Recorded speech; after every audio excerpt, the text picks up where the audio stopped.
Hello नमस्कार, welcome to inculcate learning. Educational management के topics हम कवर कर रहे हैं।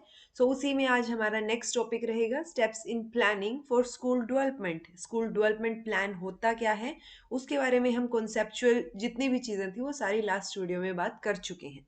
आई नो वीडियोस में थोड़ा सा गैप आ रहा है, टाइम टू टाइम नहीं डल पा रही है और डेली तो बिल्कुल नहीं डल पा रही हैं। मेन रीज़न जो है इसका वो ऑब्वियसली तबीयत है, और तबीयत बहुत ज़्यादा ख़राब थी। बट बीच बीच में मैं ट्राई कर रही हूँ जितना हो पाए कि मैं बना सकूँ कोई वीडियो।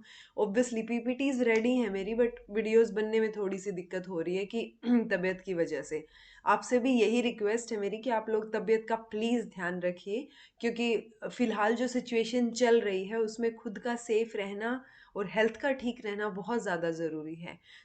खुद का, फैमिली का, सबका ध्यान रखिए। जैसे वो अभी जोक भी चल रहा था ना एक, कि 2021 में क्या किया, कि 2021 में जिंदा बच गए, वो भी छोटी बात थोड़ी ना है। इसीलिए फिलहाल की सिचुएशंस बहुत क्रिटिकल हैं। तो कफ जुखाम ये जो चीज़ें हैं, वायरल वाली जो चीज़ें हैं, उनका प्लीज़ आप लोग ध्यान रखिए और हेल्थ का ध्यान रखिए। चलिए फिर शुरू करते हैं हमारा आज का टॉपिक। अगर आपको वीडियोस इन्फॉर्मेटिव लग रही हैं तो लाइक, शेयर और सब्सक्राइब जो आप इनकलकेट लर्निंग को कर सकते हैं। देखिए, सबसे पहले जब हम बात करते हैं कि क्या क्या स्टेप्स रहेंगे, उससे पहले हमें पता होना चाहिए कि मतलब हमें सोचना है बेसिकली बैठ के। एजुकेशनल मैनेजमेंट में सारी चीज़ें जो हैं वो थिंकिंग की हैं, कि आप एक बार बैठ के सोचें कि एक्चुअल में चीज़ें हो क्या रही हैं, कैसे होनी चाहिए और कैसे कर रही वो, उनको हम कैसे होनी चाहिए को कैसे ला सकते हैं। ठीक है। जिस तरीके के क्वेश्चन है कि स्कूल अभी क्या है, यानी वेयर इज स्कूल नाउ, अभी कहाँ है स्कूल, तो उसका मतलब है कि आप रिव्यू करेंगे जो प्रेजेंट सिचुएशन है आपकी उसको। अब रिव्यू करने के बाद आपको क्या पता चलेगा कि आपकी प्रायोरिटीज पता चलेंगी कि कौन कौन से तरीके का डेवलपमेंट आप करना चाह रहे हैं। Identify priorities for development. और जब आप आइडेंटिफाई करेंगे तो कुछ स्पेसिफिक गोल्स को आप आइडेंटिफाई करेंगे कि ये प्रायोरिटीज हैं और हमें इन पे फोकस करना है जब हम स्कूल का डेवलपमेंट चाहते हैं, राइट। उसके बेसिस पे आप डिसाइड करेंगे कि आपको कहाँ लेके जाना है। ठीक है। ये तो क्या थी कि प्रेजेंट सिचुएशन के हिसाब से आपने प्रायोरिटीज देखी कि कौन कौन सी चीजें आपने ठीक करनी है।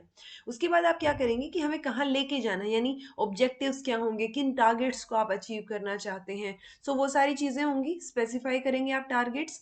उसके बाद आप डिजाइन करेंगे एक्शन प्लान्स की कैसे आप उन टारगेट्स को अचीव करेंगे। ठीक है। तो ऑब्वियसली एक प्लान चाहिए आपको, और उसके बाद आप उस प्लान को इम्प्लीमेंट करेंगे। इम्प्लीमेंट करने के बाद आप मॉनिटर करेंगे कि कैसे कैसे चीज़ें जो आपने इम्प्लीमेंट की हैं क्या वो सही से हुई हैं।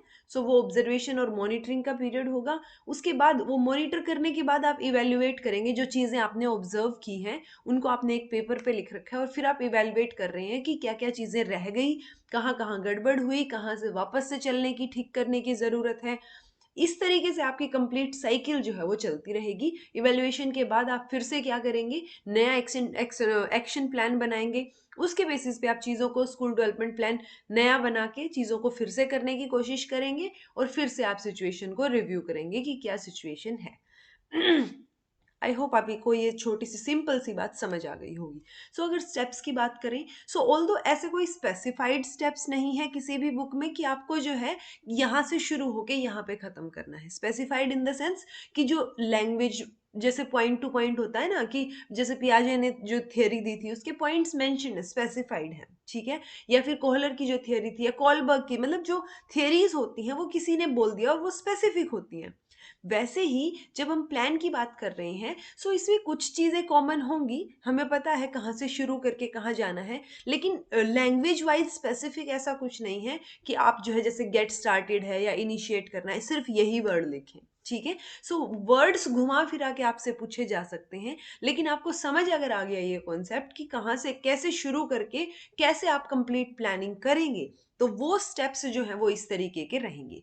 फॉर एग्जाम्पल, स्टेप वन में क्या रहेगा, इनिशिएशन, क्योंकि हमने अभी अभी बात की थी कि हम सबसे पहले रिव्यू करेंगे सिचुएशन को। रिव्यू का मतलब है कि आप कहाँ स्टैंड करते हैं, अभी क्या सिचुएशन है आपके स्कूल की। स्टार्ट करेंगे, इनिशिएट करेंगे, और इनिशिएट कौन करेगा, प्रिंसिपल करेगा। डू अ स्कूल एनालिसिस, जिसको हम रिव्यू बोल रहे हैं उसको स्कूल एनालिसिस भी बोल सकते हैं, कि आप उस स्कूल को एनालाइज कर रहे हैं कि कहाँ वो स्टैंड कर रहा है फिलहाल की सिचुएशन में। फिर आप प्रायोरिटाइज करेंगे नीड्स और ऑब्जेक्टिव्स को, कि आपकी जो, अब आपने स्कूल एनालिसिस से आपको क्या पता चलेगा, आपको नीड्स पता चलेंगी स्कूल की। उन नीड्स को आप प्रायोरिटाइज करेंगे कि पहले हमें ये करने की ज़रूरत है कि मान लीजिए अगर आपका स्कूल का इंफ्रास्ट्रक्चर ही बिल्कुल ऐसा हो चुका है कि वो गिरने की हालत में है, तो आपका सबसे पहला एम तो यही रहेगा ना कि आप स्कूल इंफ्रास्ट्रक्चर को बेटर करें ताकि कोई जान माल का नुकसान ना हो। ठीक है, सो आप प्रायोरिटीज सेट करेंगे नीड्स की, उसके बेसिस पे आप ऑब्जेक्टिव सेट करेंगे। अब ये प्रायोरिटीज सेट करना, उसके बाद ऑब्जेक्टिव सेट करना, ये दो अलग अलग पॉइंट भी बन सकते हैं, दो अलग अलग स्टेप्स भी बन सकते हैं। ठीक है, तो वो चीज़ आपको ध्यान रखनी है कि आपको अगर समझ आ जाए तो आप किस तरीके से एजुकेशनल मैनेजमेंट के क्वेश्चन को सोल्व करेंगे। फिर उन जो ऑब्जेक्टिव्स आपने सेट किए हैं उसके लिए आप एक एक्शन प्लान प्रिपेयर करेंगे कि भाई एक्चुअल में हमें ये चीज़ें करनी है, तब जाके हमारा डेवलपमेंट होगा स्कूल का। ठीक है, अब वो एक्शन प्लान बनाने के बाद जो भी स्टेक होल्डर्स हैं, चाहे वो स्कूल मैनेजमेंट कमेटी है या पेरेंट्स की अलग से कोई एसोसिएशन है या लोकल कम्युनिटी के मेंबर्स हैं, स्टूडेंट्स हैं, उन सब से आप क्या करवाएंगे, उस प्लान को अप्रूव करवाएंगे। अप्रूवल के बाद आप इम्प्लीमेंट करेंगे उसको, इम्प्लीमेंट के बाद आप मॉनिटर करेंगे कि क्या हुआ उस सिचुएशन में, मॉनिटर के बाद आप इवेल्युएट करेंगे और स्पेशली एनुअल इवेल्युएशन आप कंडक्ट करेंगे।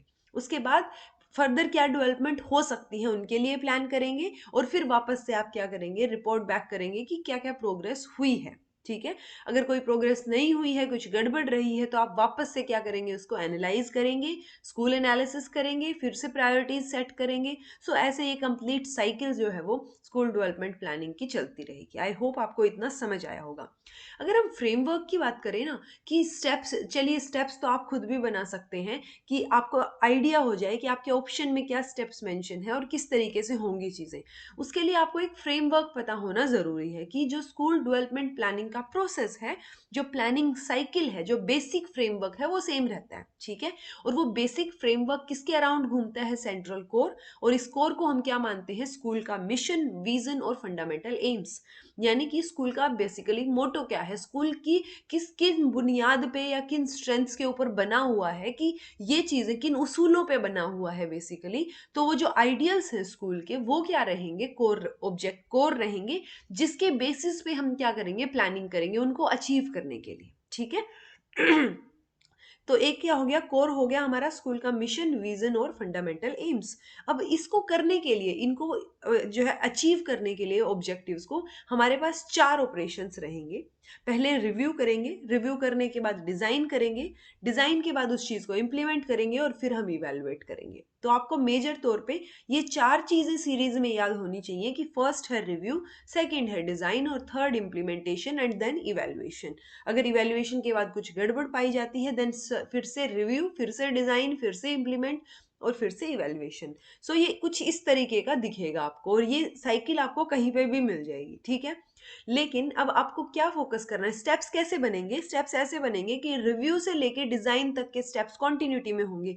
कि आप रिव्यू में कर क्या रहे हैं, आप स्कूल को एनालाइज कर रहे हैं, उसके बाद आप क्या कर रहे हैं, रिव्यू में प्रायोरिटीज को सेट कर रहे हैं, तब जाके फिर लास्ट में क्या है, डिजाइन है, इम्प्लीमेंट है, इवेलुएट है।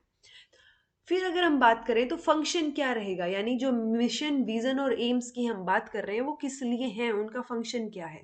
सो वो बेसिकली स्कूल को एक क्लियर डायरेक्शन देने के लिए, एक सेंस देने के लिए है कि एक्चुअल में वो स्कूल चाहता क्या है। ठीक है, अपने स्टूडेंट से, अपने जो स्टाफ मेंबर्स हैं उन सब से। सो बेसिकली डायरेक्शन प्रोवाइड करेंगे जो मिशन, विजन और एम्स है, to inspire the school community with a common sense of purpose. तो सब मिलके एक जो पर्पस है उनका, जैसे हमने बोला था ना कि स्कूल का जो पर्पस रहेगा, मिशन रहेगा, उसको जो है प्रायोरिटी पे रखा जाएगा एज कंपैरिजन टू जो इंडिविजुअल या पर्सनल जो फंक्शंस या मोटोज हैं उनके कंपैरिजन में। सो इंस्पायर करते हैं ये मिशन, विजन और एम्स जो है किसी भी स्कूल कम्युनिटी को, कि वो एक पर्पस को लेके आगे बढ़ते रहे। To provide a framework from which policies and priorities can be derived। तो इसी से, यानी कि एक मेजर फ्रेमवर्क होता है ये, जिससे हम बाकी पॉलिसीज और प्रायोरिटीज जो है वो ड्राइव करते हैं या डिसाइड करते हैं। To establish a reference point against which the school can evaluate the success of its activities। So एक रेफरेंस पॉइंट जो है वो इसको लेके चलते हैं हम, उसके बेसिस पे फिर हम बाकी की एक्टिविटीज, इवेल्युएशन, कैस क्या ऑब्जेक्टिव्स बनेंगे, क्या उनकी सक्सेस रेट रहेगी, तो वो सब चीज़ें हम फिर इनके बेसिस पे डिसाइड करते हैं। और इसीलिए इन सब रीजंस की वजह से जो मिशन, विजन और एम्स हैं, वो कोर जो चीज़ है, कोर स्ट्रेंथ लगा लीजिए, या कोर जो ऑब्जेक्टिव्स हैं उनके अंदर आ जाते हैं कि इन ये हमारा बेसिस हैं, इनको हम रेफरेंस लेके चलेंगे। अब रिव्यू हमें करना तो है, फर्स्ट स्टेप में हमने बोला कि हमें रिव्यू करना है, लेकिन रिव्यू के एरियाज क्या क्या होंगे? तो ये जो टेबल मेरे को मिली, ये बहुत अच्छे से बता रही है कि किन किन फील्ड में रिव्यू हो सकता है। सबसे पहले हमें पता है मिशन, विजन और एम्स के बेसिस पे हम चीजों को करेंगे। कॉन्टेक्स्ट के फैक्टर्स क्या होंगे? स्कूल लेवल पे, लोकल लेवल पे, नेशनल, या फिर हायर लेवल क्या हो जाएगा, इंटरनेशनल लेवल। ठीक है। करिकुलम में क्या क्या चीजें होंगी, यानी ये जो राइट साइड में आपको दिख रही है लिस्ट, ये लिस्ट वो हो सकती है कि इन एरियाज में आप रिव्यू करेंगे कि क्या क्या चीजें वहां पे गड़बड़ हैं या किन किन चीजों की जरूरत है। ठीक है। और इन चीजों को रिव्यू करने के बाद, चाहे वो डिप्लॉयमेंट हो, ये जो है एम्पावरमेंट हो, health, safety, welfare, professional development, parents के साथ क्या रिलेशन है स्कूल के या स्कूल के टीचर्स के, पेरेंट्स काउंसिल क्या बोलती है स्कूल के बारे में, रिलेशन लोकल कम्युनिटी के साथ स्कूल के कैसे हैं। सो ये सारी की सारी चीजें जो है किस में आ जाती हैं, उन एरियाज में आ जाती हैं जिनका हमें रिव्यू करना है। ठीक है। हमारा फर्स्ट स्टेप क्या था, रिव्यू। लेकिन हम रिव्यू करेंगे कैसे? सो रिव्यू करने के भी बहुत सारे ऑप्शंस हो सकते हैं हमारे पास। रेलेवेंट सर्वे कर सकते हैं हम, क्वेश्चनियर्स बना सकते हैं जिनको स्टूडेंट्स को दें या लोकल कम्युनिटी को दें कि वो स्कूल के बारे में क्या राय रखते हैं, या उनको क्या लगता है कि स्कूल की जो कंडीशन है या स्कूल में पढ़ाई है, क्योंकि ऑब्वियसली पेरेंट्स को पता होगा, बच्चे जब उनको जाके बताते हैं कि किस तरीके का माहौल है या किस तरीके की चीज़ें हैं स्कूल में। सो क्वेश्चनियर्स फिल करवा सकते हैं, इंटरव्यूज ले सकते हैं, चाहे वो स्टूडेंट्स के हों या स्टूडेंट रिप्रेजेंटेटिव्स आप कुछ सेलेक्ट कर सकते हैं, उनके ले सकते हैं। ठीक है। चेकलिस्ट आप बना सकते हैं। एक SCOT यानी स्ट्रेंथ्स, चैलेंजेस, अपॉर्चुनिटीज और थ्रेट एनालिसिस फॉर्म। तो एक स्काउट एनालिसिस फॉर्म हो सकता है जिसमें आप क्या करेंगे, इस कंप्लीट फॉर्म में आप स्ट्रेंथ्स, चैलेंजेस, अपॉर्चुनिटीज और थ्रेट्स आपके स्कूल को लेके या आपके स्कूल में जो एजुकेशन हो रही है या उसका जो माहौल है, उन सब चीज़ों को लेके, ये जस्ट इन सब चीज़ों से रिलेटेड क्वेश्चंस होंगे उसमें। ठीक है। सो आप ऐसा कोई फॉर्म बना सकते हैं। तो इनको हम क्या बोलेंगे, रिव्यू इंस्ट्रूमेंट्स बोलेंगे, क्योंकि इन इंस्ट्रूमेंट्स या इन चीज़ों का यूज करके हम रिव्यू कर रहे हैं, ताकि हमें पता चले कि एक्चुअल में कंडीशन क्या है। ठीक है जी। अब आउटकम क्या रहेगा रिव्यू का? रिव्यू की वजह से हमें नीड्स का पता चलेगा। ठीक है। कि आइडेंटिफिकेशन ऑफ नीड्स होगी रिव्यू की वजह से। तो रिव्यू का आउटकम क्या आ जाएगा कि हमें पता चलेगा कि सिचुएशन क्या है और एक्चुअल में हमें किन चीज़ों की ज़रूरत है। अब जब हमें पता चल गया नीड्स का, तो हम उनको प्रायोरिटाइज करेंगे। सो प्रायोरिटाइजेशन जो है वो हमारा नेक्स्ट स्टेप हो जाएगा। स्कूल के जो रिसोर्सेज हैं, एनर्जी, टाइम, मनी, ऑब्वियसली वो लिमिटेड है। अब ये तो है नहीं कि 24 आवर्स स्कूल चलेगा, कुछ पर्टिकुलर आवर्स होते हैं, 6 to 8 आवर्स। तो उनमें हम फिर किन किन चीज़ों पे फोकस करें। ठीक है। सो उन चीज़ों को हम फिर प्रायोरिटाइज करेंगे। तो करंट कैपेसिटी क्या है स्कूल की, फिर करंट कमिटमेंट क्या है स्कूल की, कि सबसे पहले हमें किन चीज़ों से डील करना है।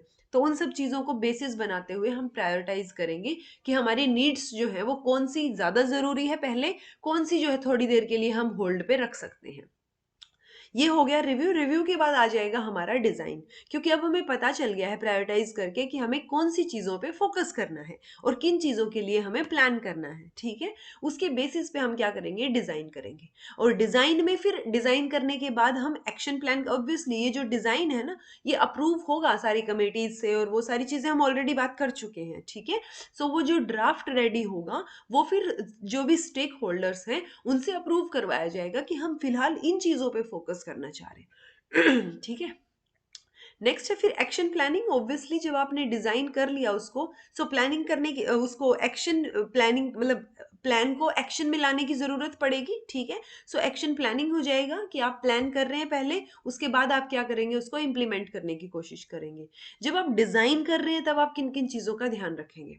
सबसे पहले आप ऑब्जेक्टिव डिसाइड करेंगे, और ऑब्जेक्टिव जो है वो स्पेसिफिक होना चाहिए, मेजरेबल होना चाहिए, या फिर मॉनिटरेबल। क्योंकि अगर हम उसको मेजर ही नहीं कर पा रहे कि कितना काम हमारा हुआ है, तो हम आगे फर्दर इम्प्लीमेंटेशन के बाद उसको रिव्यू कैसे करेंगे? वापस से जब हम देखेंगे कि उसकी सक्सेस रेट क्या है, इवैल्यूएशन के लिए हमें मेजरेबल क्वांटिटी चाहिए कुछ।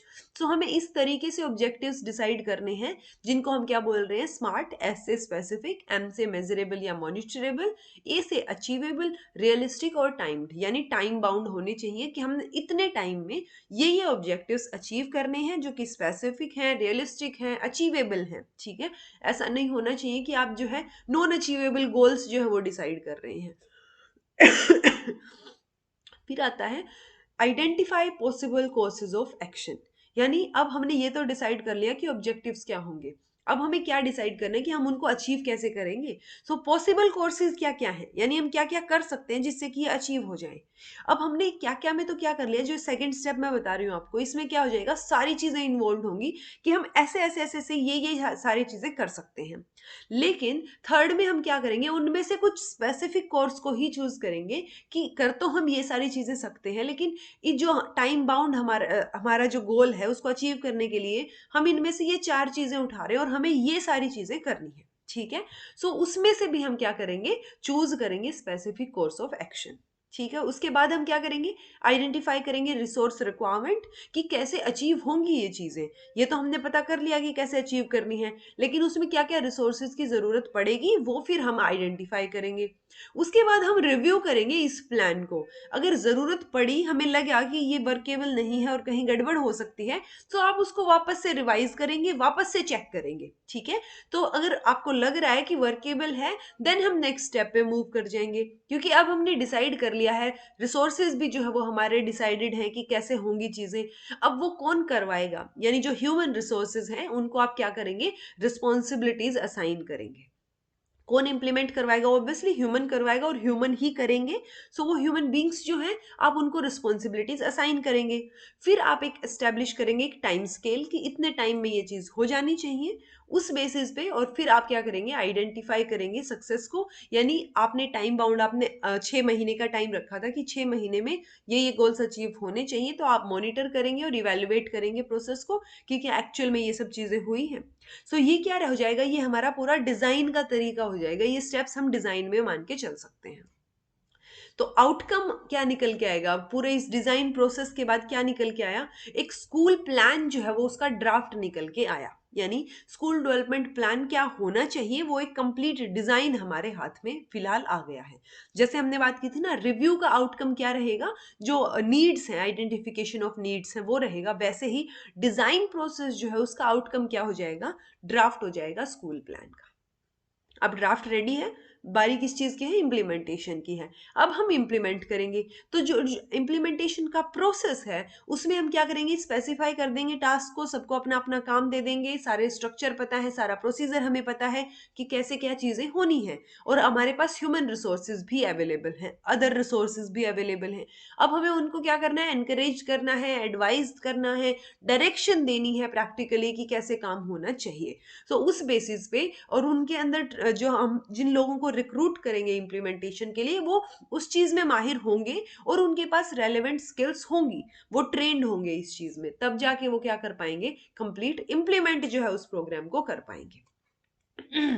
इंप्लीमेंट करने के बाद हमें टाइम टू टाइम मॉनिटर करना पड़ेगा, और मॉनिटर का स्टेप इसलिए इंपॉर्टेंट हो जाता है क्योंकि कंस्ट्रक्टिव मॉनिटरिंग और फॉर्मेटिव इवेल्युएशन, जब हम असेसमेंट और इवेल्युएशन डिटेल में करेंगे तब मैं आपको फॉर्मेटिव इवेल्युएशन ढंग से समझाऊंगी। फिलहाल आप ये मान के चलिए कि फॉर्मेटिव इवेल्युएशन क्या होता है, कि टाइम टू टाइम आप चेक कर रहे हैं। जैसे जो अगर हम बच्चे की फॉर्मेटिव इवेल्युएशन की बात करें, तो आपको टीचर पढ़ाता है क्लास में, पढ़ाने के बाद वो कई बार उसी टाइम क्वेश्चन पूछ लेते हैं, या फिर आपका वो टाइम टू टाइम टेस्ट लेते चलते हैं पूरे साल के दौरान।